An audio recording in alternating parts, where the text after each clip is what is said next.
فصل نمبر 36، دل کے مریض کا علاج نبوی، یعنی دل کی بیماری.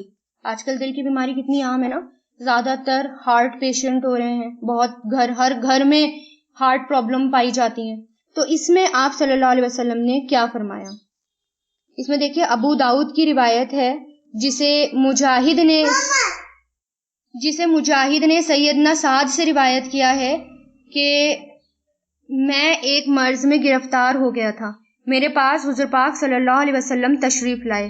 آپ صلی اللہ علیہ وسلم نے دست مبارک میرے سینے پر، یعنی اپنا ہاتھ میرے سینے پر یعنی دونوں چھاتیوں کے درمیان رکھا. مجھے آپ کے ہاتھ کی ٹھنڈک محسوس ہوئی. آپ نے فرمایا تم دل کے مریض ہو، اس لیے حارث بن قلدہ سخفی سے رجوع کرو. وہ ایک ماہر طبیب تھے، یعنی وہ ایک ڈاکٹر تھے. اور ویسے 7 اجوا کھجوریں مدینہ کی لو اور ان کی گٹلی سمیت انہیں گرائنڈ کر کے استعمال کرو. ٹھیک ہے، یہ آپ صلی اللہ علیہ وسلم نے پہلے طریقہ بتایا. پھر ان کو بلایا گیا، یہ جو ڈاکٹر ہیں حارث بن قلدہ سخفی، ان کو بلایا گیا تو انہوں نے بھی یہی بتایا اور ساتھ میں میتھی بھی بتائی. تو کیا کہا کہ 7 اجوا کھجورے، آپ صلی اللہ علیہ وسلم نے کیا فرمایا؟ 7 اجوا کھجورے مدینہ کی لو اور ان کی گٹلی سمیت ان کو گرائنڈ کر کے ان کو استعمال کرو. تو دل کے مرض کے لیے جو کھجوریں ہوتی ہیں، اور وہ بھی اجوا کھجوریں خاص طور سے، وہ بہت اچھی اور بہت شفا یاب ہوتی ہیں، یعنی شفا دیتی ہیں اور وہ ٹھیک کرتی ہیں دل کی بیماری کو. تو کھجور میں اس بیماری کو دور کرنے کی عجیب اور غریب تاثیر ہوتی ہے، اور وہ بھی مدینہ کی اجوا کھجوریں، اور وہ بھی 7 عدد میں. تو یہ جو 7 کی کاؤنٹنگ ہے، اس کے اندر بھی کچھ اور ہی تاثیر ہے جس کا ذکر یہ آگے کریں گے.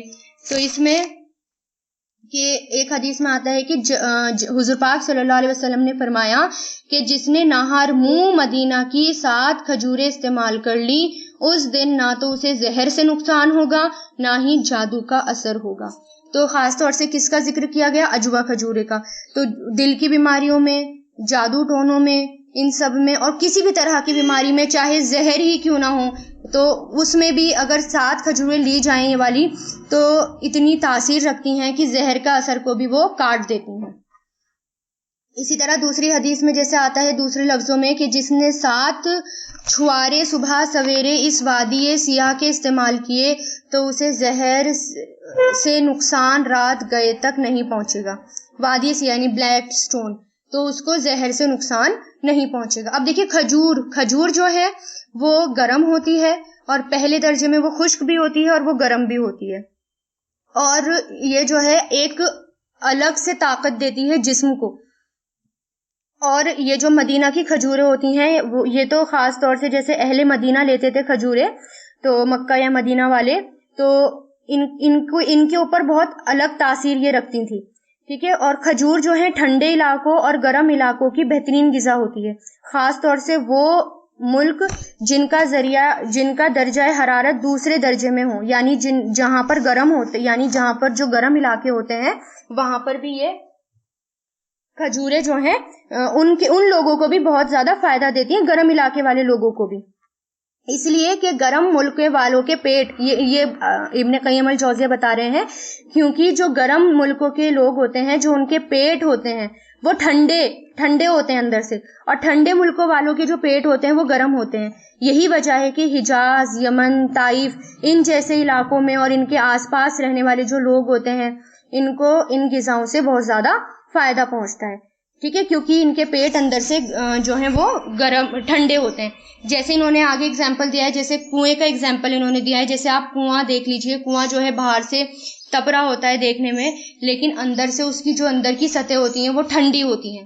اسی طرح ان کی بھی یہ کیفیت ہوتی ہے. اور اسی طرح جو ٹھنڈے ملک والے لوگ ہوتے ہیں جہاں پر زیادہ ٹھنڈ ہوتے ہیں، تو وہ ادرک کا استعمال کرتے ہیں، زنجبیل کا، جنجر کا، گجک کا حلوہ بنا کر ایسی چیزوں کا وہ استعمال کرتے ہیں. اب یہ کہہ رہے ہیں کہ کھجور جو ہے مدینہ والوں کے لیے گیہوں جیسی حیثیت رکھتی ہے، اور ان کے لیے عمدہ غذا ہوتی ہے، ان کو فائدہ دیتی ہے. اور کھجور جہاں بھی کھائی جائیں گی ویسے تو وہ فائدہ ہی دیتی ہیں، اس کے اندر شفا ہی ہوتی ہے. اب کھجور دیکھنے میں جو ہے بہت لذیذ ہوتی ہے، حلوے جیسی ہوتی ہے، بہت نرم ہوتی ہے، اور سویٹ، اس کا ذائقہ جو ہے وہ میٹھا ہوتا ہے بہت. اور اس کا جو شمار ہوتا ہے، جو اس کو لوگ غذا بھی کہتے ہیں، یعنی ڈائٹ بھی کہتے ہیں، اسے دوا بھی کہتے ہیں اور پھل بھی کہتے ہیں. تینوں کا یہ کام کرتی ہے، غذا کا بھی، دوا کا بھی اور پھل کا بھی کام کرتی ہے، اور طاقت پہنچاتی ہے بدن کو. نیوٹریشنل ویلیو بھی ہوتی ہے اس کے اندر اور میڈیسنل ویلیو بھی ہوتی ہے. میڈیسنس کے طور پر بھی لی جاتی ہے، نیوٹریشنس کے طور پر بھی لی جاتی ہے، اور یہ باڈی کو فائدہ پہنچاتی ہے. انہیں کیا ہے کہ رہ گیا 7 کا عدد. تو جو 7 کی کاؤنٹنگ ہے اس کے اندر اس کو شریعت میں ایک خاص مقام حاصل ہے، کیونکہ اللہ تعالیٰ نے 7 آسمان بنائے، 7 زمینیں پیدا کی، اور ہفتے کے 7 دن اللہ تعالیٰ نے مقرر کیے. انسان کی جو تخلیق ہے وہ بھی اللہ تعالیٰ نے 7 مرحلوں میں 7 اسٹیپس میں وہ کی. اور اسی طرح اللہ تعالیٰ نے اپنے گھر کا طواف بھی جو ہے وہ 7 رکھا. اور جو سعی کرتے ہیں صفا اور مروہ کے درمیان، اس میں بھی 7 چکر لگاتے ہیں. تو اسی طرح جب بچہ 7 سال کی عمر کو پہنچ جائے، حدیث میں کیا آتا ہے کہ جب بچہ 7 سال کی عمر میں پہنچ جائے تو اس کو نماز کی ترغیب دو، اپنے بچوں کو 7 سال کی عمر میں نماز پڑھنے کا حکم دو. تو اس میں بھی اللہ تعالیٰ نے 7 کی کاؤنٹنگ رکھی. اور اسی طرح آپ صلی اللہ علیہ وسلم جب بیمار تھے، یعنی ان کو بیماری ہو گئی تھی، تو اس میں بھی آپ صلی اللہ علیہ وسلم نے اپنے اوپر 7 مشکیزہ، یعنی جو مشکیزہ جس میں کنٹینر پانی کا، جس میں پانی ہوتا تھا، جو چمڑے کا ہوتا تھا، 7 مشکیزہ پانی سے غسل کرانے کے لیے فرمایا، یعنی وہ بھی 7 مشکیزیں پانی اپنے اوپر ڈالے. اور اسی طرح اسی طرح اللہ تعالیٰ نے ثواب، یعنی جو ثواب کا وہ رکھا ہے کہ اگر کوئی ایک نیکی کرے گا تو اس کو 7 گنا اجر ملے گا.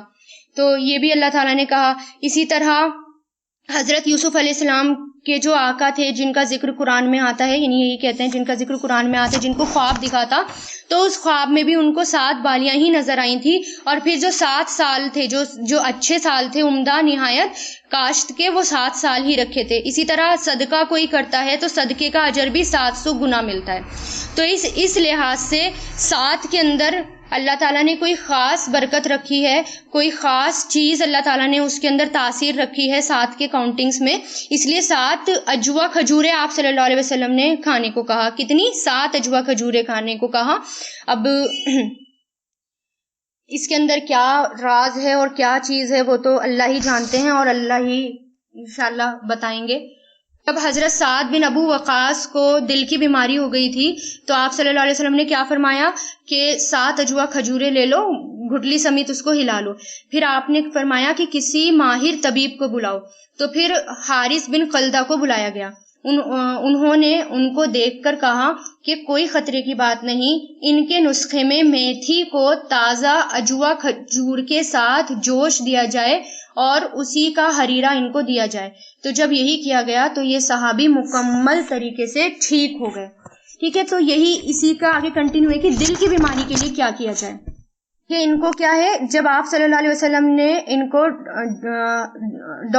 طبیب کو بلانے کے لیے کہا، انہوں نے آپ صلی اللہ علیہ وسلم کے سامنے ہی یہ علاج بتایا اور آپ صلی اللہ علیہ وسلم نے اسے ایگری کیا.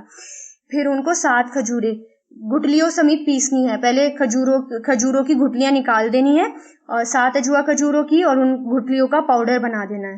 ٹھیک ہے، جب پاؤڈر بنائیں گے اس کا، پھر کیا کرنا ہے، 1 کپ پانی لینا ہے. 1 کپ پانی لینے کے بعد اس کو چولہے پر چڑھانا ہے، یعنی اس کو پانی کو ابالنا ہے، اور ابالنے کے بعد اس کے اندر کھجور بھی ڈال دیں، اور جو اس کا پاؤڈر ہے یعنی گٹلی کا پاؤڈر ہے وہ بھی ڈال دیں، اور اس کے ساتھ ہی اس کے اندر میتھی کی 1 چٹکی، یعنی میتھی کا پاؤڈر، اس کو 1 چٹکی میں لے کے، یعنی تھوڑا سا لے کے میتھی کا پاؤڈر اس کو بھی ڈال دینا ہے. اور جب وہ اس کے اندر ابال آ جائے، جب اس کے اندر 3-4 ابال آ جائیں تو اس کو اتار کے، اس کو ٹھنڈا کر کے اس کو لے لینا ہے. تو حضرت سعد نے یہی عمل کیا تھا اور وہ بہت مکمل وہ ٹھیک ہو گئے تھے. ان کی دل کی بیماری، ہارٹ پرابلم ان کی دور ہو گئی تھی، اور انہوں نے اس کے بعد کئی فتوحات کی، یعنی اسلام کے کئی ملک انہوں نے پھر ایک کے بعد ایک فتح کیے. اور ہمارے یہاں کیا ہوتا ہے ویسے کہ جب ہارٹ پیشنٹ ہو جاتے ہیں تو ان کو کچھ کرنے بھی نہیں دیا جاتا، بھاری وزن اٹھانے نہیں دیا جاتا، سیڑھیوں پہ چڑھنے نہیں دیا جاتا، ان کے اوپر لوڈ نہیں ڈالا جائے، ہے نا. تو اب یہ دیکھیے کہ یہ صحابی تھے، ان کو دل کی بیماری ہو گئی تھی، انہوں نے یہ علاج کیا اور مکمل شفا یاب ہو گئے، اور اس کے بعد جنگوں میں گئے اور کئی جنگیں انہوں نے کی. تو چیپٹر 37 میں بھی یہی ہے کہ دوائیں جو ہیں کب فائدہ دیتی ہیں اور کب نقصان دیتی ہیں. ٹھیک ہے، اب دیکھیے کہ ابن قیم الجوزیہ کہتے ہیں کہ جو دوائیں ہیں، دوا بھی ہے، مریض کو فائدہ تب دیتی ہے جب مریض کو اس کے نفع کا یقین ہو. یعنی اگر مریض کو یقین ہوگا کہ میں اس سے ٹھیک ہو جاؤں گا تبھی وہ اس کو فائدہ دے گی. طبیعت یعنی اگر ہم کوئی دوائی لے رہے ہیں تو اس پر یقین ہونا بھی ضروری ہے. اگر یقین نہیں ہوتا تو دوائی جو ہے تو فائدہ نہیں دیتی ہے. اسی طرح آپ صلی اللہ علیہ وسلم نے جتنے بھی علاج بتائے، اگر آپ ان کو بالکل 100% یقین کے ساتھ اس کا علاج یعنی وہ علاج کریں گے تو اس کا فائدہ ہوگا. لیکن اگر یقین ہی نہیں ہوگا تو پھر فائدہ بھی نہیں ہوگا. پتہ نہیں ہوگا بھی یا نہیں ہوگا، چلو کر کے دیکھ لیتے ہیں، چلو ایک چانس لے لیتے ہیں، کر کے دیکھتے ہیں، تو ایسے میں پھر فائدہ نہیں ہوتا. تو اس بیماری سے دفاع کب ملتی ہے؟ جب مریض اس پر جو ہے یقین کرے کہ دوائیں بھی جو ہیں یہ دوا مجھے فائدہ دے گی تبھی دیتی ہے. کیونکہ دنیا کی بھی دوائی، جب آپ دنیا کی کسی ڈاکٹر کے پاس جاتے ہیں اور دوائی لینے جاتے ہیں اس سے، تو وہ آپ کو یعنی آپ کو یقین ہوتا ہے کہ ہاں اس نے مجھے دوائی دی ہے اور میں اس سے ٹھیک ہو جاؤں گی. تو اس سے کیا ہوتا ہے، طبیعت جو ہوتی ہے اس میں ایک خاص امنگ پیدا ہو جاتی ہے، طاقت آ جاتی ہے، جان آ جاتی ہے، دل مضبوط ہو جاتا ہے اس کا. پھر وہ جو دوائی کھاتا ہے، جب بدن میں جو ہے جوش پیدا ہو جاتا ہے اور جب وہ دوائی کھاتا ہے تو وہ دوائی اس کو بہت زیادہ فائدہ دیتی ہے. اسی طرح قرآن کے ساتھ ہے. انہوں نے کہا کہ اسی طرح قرآن کے ساتھ ہے کہ قرآن جو ہے ہر بیماری کے لیے شفا ہے، مگر ان لوگوں کو اس سے کوئی فائدہ نہیں ہوتا جو قرآن کے شافع اور نافع ہونے کا یقین نہیں رکھتے. یعنی جس کو یقین نہ ہونا کہ قرآن میں کوئی شفا نہیں ہے تو پھر اس کو فائدہ بھی نہیں ہوتا. فائدہ بھی اس کو ہوتا ہے جس کو اللہ تعالیٰ پر یقین ہو اور قرآن پر یقین ہو. بلکہ ان کی بیماری میں جو ہے جو لوگ یقین نہیں کرتے اور قرآن سے فائدہ اٹھانے کی کوشش کرتے ہیں اور یقین نہیں ہوتا، ان کی بیماری میں بلکہ اضافہ ہی ہو جاتا ہے. جب یقین کریں گے تبھی قرآن بھی شفا دے گا. دلوں کی بیماری دور کرنے میں قرآن سے زیادہ کوئی چیز فائدہ نہیں دیتی. اگر دل کے پیشنٹ ہیں، اگر آپ صلی اللہ علیہ وسلم نے جو علاج بتایا اگر وہ علاج کیا جائے اور ساتھ میں قرآن پر یقین کیا جائے، کیونکہ دلوں کی بیماری کے لیے قرآن جو ہے وہی فائدہ دیتا ہے. قرآن میں شفا ہے، دلوں کے لیے بھی سکون ہے، اطمینان ہے. قرآن کی تلاوت کی جائے، اس پر غور اور فکر کیا جائے، سکون ملے گا، دل کی بیماریاں دور ہوں گی، ٹینشنز، اسٹریس یہ سب دور ہوں گے، اللہ تعالیٰ پر یقین پکا ہوگا. تو یہ سب قرآن سے ہوگا. ٹھیک ہے، اس میں وہ تاثیر ہے کہ بیمار کو کوئی شبہ ہی باقی نہیں رہتا، یعنی کوئی شک باقی نہیں رہتا. ایسی تاثیر ہوتی ہے قرآن میں یقین کرنے والوں کے لیے. ٹھیک ہے، اور ان سب خوبیوں کے باوجود اکثر دل اس کا انکار کرتے ہیں. یعنی بہت سارے دل اس کا انکار کرتے ہیں جس قرآن میں شک کی کوئی گنجائش ہی نہیں ہے. ٹھیک ہے، تو اس میں شک ہی نہیں کرنا. پھر یہ کہتے ہیں کہ جو انسان ہے وہ اللہ تعالیٰ کو چھوڑ کر، یعنی اللہ تعالیٰ کے بتائے طریقوں کو چھوڑ کر وہ ان پر یقین کرتا ہے جو ان کے ہم جنس نے بنائی. یعنی انسان نے دوائی بنائی، اس پر وہ زیادہ یقین کرتا ہے بجائے اللہ تعالیٰ پر. تو اللہ تعالیٰ پر یقین ہونا چاہیے، آپ صلی اللہ علیہ وسلم کے علاج کے طریقوں پر بھی یقین ہونا چاہیے. اور دیکھیے ڈاکٹر کے پاس جانا بھی سنت ہے، یہ نہیں کہا کہ ڈاکٹر کے پاس نہیں جانا، ڈاکٹر کے پاس جانا ہے. ٹھیک ہے، لیکن علاج میں بھی ان سب باتوں کا دھیان رکھنا ہے جو سب باتیں آپ صلی اللہ علیہ وسلم نے بتائی ہیں. کیونکہ تبھی تو آپ صلی اللہ علیہ وسلم نے ڈاکٹر کو بلایا نا. آپ صلی اللہ علیہ وسلم تو خود بھی علاج بتا دیتے، لیکن حکمت کیا ہے اس میں؟ آپ صلی اللہ علیہ وسلم نے ان کو طبیب کو کیوں بلایا؟ ان سے کیوں کہا کہ ان کو بلاؤ، جو ماہر طبیب تھے ان کو بلاؤ؟ ان کو کیوں بلایا گیا؟ کیونکہ یہ سنت سے ثابت ہے کہ جب انسان بیمار ہو جائے، اب اس کے ہاتھ میں بات نہیں ہے تو وہ ڈاکٹر کے پاس اس کو جانا چاہیے. ٹھیک ہے، لیکن ان سب باتوں میں آپ صلی اللہ علیہ وسلم کی بتائی ہوئی ٹیچنگز کا بھی دھیان رکھنا چاہیے. کھجور کی انہوں نے ایک اور بات بتائی فصل نمبر 38 میں ہی، کھجور کے بارے میں، یعنی غذاؤں کے بارے میں. آپ صلی اللہ علیہ وسلم کی غذا پر غور کیا گیا تو انہوں نے یہ کہا کہ صحیحین میں حدیث آتی ہے کہ ہم نے حضور پاک صلی اللہ علیہ وسلم کو دیکھا، آپ صلی اللہ علیہ وسلم کھجور اور ککڑی کے ساتھ استعمال فرماتے تھے. کھجور ککڑی کے ساتھ استعمال فرماتے تھے. صحیح حدیث ہے یہ. یعنی کوکمبر، انگلش کی اس میں آتا ہے کوکمبر لکھا ہوا، یعنی کھیرا بھی ہو سکتا ہے، ککڑی بھی ہو سکتی ہے. تو آپ صلی اللہ علیہ وسلم اس کو کھجور کے ساتھ استعمال کرتے. کیوں؟ کیونکہ کھجور جو ہوتا ہے وہ گرم ہوتا ہے، جو رائپ کھجور ہوتی ہیں وہ گرم ہوتی ہیں، اور جو کھیرے کی اور ککڑی کی تاثیر ہوتی ہے وہ ٹھنڈی ہوتی ہے۔ جب ان دونوں کو ساتھ میں ملا دیا جاتا ہے تو اس کے اندر اس کی جو تاثیر ہوتی ہے وہ بہت زیادہ اچھی ہو جاتی ہے، یعنی گرمی کو ٹھنڈک، اور اور جو ٹھنڈک ہے زیادہ وہ گرمی کے ساتھ مل کر جو کمبینیشن ہوتا ہے وہ اچھا ہو جاتا ہے۔ تو اس میں کھجوریں جو ہوتی ہیں وہ گرم ہوتی ہیں، 2 ڈگری میں وہ گرم ہوتی ہیں، اور اس کے فائدے بھی اس میں بتائے گئے ہیں کہ اس کے فائدے کیا ہوتے ہیں، کہ یہ جو ہے ہمارے بدن کو طاقت دیتی ہے، اور ساتھ میں لیکن یہ جلدی خراب بھی ہو جاتی ہے، جو کھجور ہوتی ہیں وہ جلدی سڑ بھی جاتی ہیں، اور اس سے جو ہے بہت زیادہ پیاس لگتی ہے، پیاس بھی یہ بڑھاتی ہے۔ جس کو پیاس نہ لگے اگر وہ کھجور کھائے تو اس کی پیاس بھی بڑھتی ہے، اور لیکن ایک طرح سے خون میں تلچھٹ پیدا ہو جاتی ہے، جوش پیدا ہو جاتا ہے۔ تو اس کے لیے کیا ہوتا ہے، کھیرے کے ساتھ اگر ملایا جائے گا تو اس کا کمبینیشن اچھا ہو جائے گا۔ اور آپ دیکھیں کہ بہت زیادہ کھجوریں اکٹھی نہیں کھانی چاہیے، آپ 1 یا 2 اور 3 کھجوریں کھا سکتے ہیں، لیکن بہت زیادہ کھجوریں بھی وہ نقصان دیں گی آپ کو اگر آپ نے زیادہ کھجوریں ایک ٹائم پر کھا لیں تو۔ اس لیے دیکھیے کہ افطار میں بھی آپ ایک کھجوریں یا 2 کھجوریں کھاتے ہیں، زیادہ سے زیادہ 3 کھجوریں کھا لیں، لیکن اس سے زیادہ کھجوریں پھر جو ہیں وہ نقصان دیتی ہیں، اس سے پھر تلچھٹ سی پیدا ہو جاتی ہے، اسپوائل خون میں، اور سر درد بھی ہو جاتا ہے اگر بہت زیادہ کھجوریں کھاتے ہیں تو۔ اور اگر ان کو ککڑی کے ساتھ ملا کر کھایا جائے تو وہ پیاس بھی دور کرتی ہے، اور طاقت ایک عجیب طریقے سے جو ہے وہ طاقت بھی دیتی ہے، اور اس میں جو ہے یہ سیکشول ڈیزائر کو یہ بڑھاتی ہے، کھجوریں سیکشل ڈیزائر کو بھی بڑھاتی ہیں۔ اور اگر جو ککمبر کے بیج ہوتے ہیں، کھیرے کے یا ککڑی کے یہ جو بیج ہوتے ہیں، ان کو اگر خشک کر کے، ان کو پیس کر، اس کو خشک کر کے پیس کر، یعنی ان کے بیج کو، اور پانی میں گھول کر اگر اس کو پیا جائے تو یہ اندر سے سکون دیتی ہے، اور یہ یورین لے کر آتی ہے، یعنی اگر کسی کو یورین نہ آ رہا ہو تو اس سے اس کو یورین آ جاتا ہے۔ اور جو پروسٹیٹ پین ہوتا ہے، جو مردوں کو ہوتا ہے، میل کو جو پین ہوتا ہے، اس میں بھی یہ فائدہ دیتی ہیں اگر کھجور کو ککڑی یا ککمبر کے بیج کے ساتھ ملا کر لیا جائے تو ان کو سکون دیتی ہیں، یہ ان کو فائدہ دیتی ہے، مردوں کو بھی۔ اور اسی طرح اگر اس کو دانتوں پر ملا جائے، یعنی اس کو گٹلی کو، ککمبر کے بیج کو پیس کر، کوٹ کر، چھان کر، اس کو دانتوں پر ملنے سے دانتوں کی چمک پیدا ہوتی ہے، یعنی پیل تیت ہو گئے ہوں، کسی کے پیلے ہو گئے ہوں تو اس میں یہ فائدہ دیتی ہے۔ اسی طرح اس کے پتوں کو بھی، اگر اس کے پتوں کو کوٹ کر اور چھان کر اور پانی میں ملا کر اس کو بھی رگڑا جائے تو وہ بھی یہ بھی فائدہ دیتے ہیں۔ تو اس لیے جو کھجور اور ککڑی ہیں، ان دونوں کا مزاج الگ الگ ہوتا ہے، اور جب ان دونوں کو ملا لیا جائے تو اس کا جو نقصان کا پہلو جو ہوتا ہے نا ان کے دونوں کے اندر سے، وہی پھر ہٹ جاتا ہے۔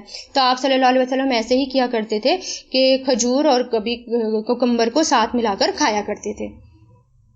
ہمیں بھی کھانے پینے میں کمبینیشن کا ایسا ہی دھیان رکھنا چاہیے، جو گرم کھانا ہوتا ہے تو اس کو ٹھنڈے کے ساتھ ملا کر اگر آپ کھائیں گے تو اس کی تاثیر جو ہے وہ اچھی ہو جائے گی۔ اس لیے جو بھی کھائے پیئیں، اگر بادی کھانا ہو تو بادی کھانے کے ساتھ کوئی ایسی چیز ملا لیں جس سے اس سے بادی پن ختم ہو جائے، جیسے میتھی ہے، تازہ میتھی ہے، اگر آپ اس کو گوبھی کے ساتھ ملائیں گے یا کسی بھی چیز میں اگر وہ ڈال دیں گے تو اس کا بادی پن جو ہے وہ ختم ہو جائے گا، کیونکہ جو نقصان کا پہلو ہے نا اس کے اپوزٹ سے ہی وہ ختم کیا جا سکتا ہے۔ یہی وہ بتا رہے ہیں کہ جو ضد ہے اس کو ختم، یعنی کوئی نقصان کا پہلو ہے اس کو اس کے ضد سے، یعنی اس کو اپوزٹ سے اس کو ختم کیا جاتا ہے۔ یہی طریقہ پورے حفظان صحت میں آپ کو ملے گا، پورے طب نبی میں آپ کو ملے گا، کہ آپ صلی اللہ علیہ وسلم نے جتنے بھی ہارمفل، یعنی اس کے اندر جتنی بھی ہارمز تھے، نقصان تھے کھانے پینے میں، وہ اس کے ضد سے، اس کے اپوزٹ سے دور کیے۔ تو ہمیں بھی وہ اس کے ضد سے، یعنی اس کے اپوزٹ سے اس کو دور کرنے ہیں۔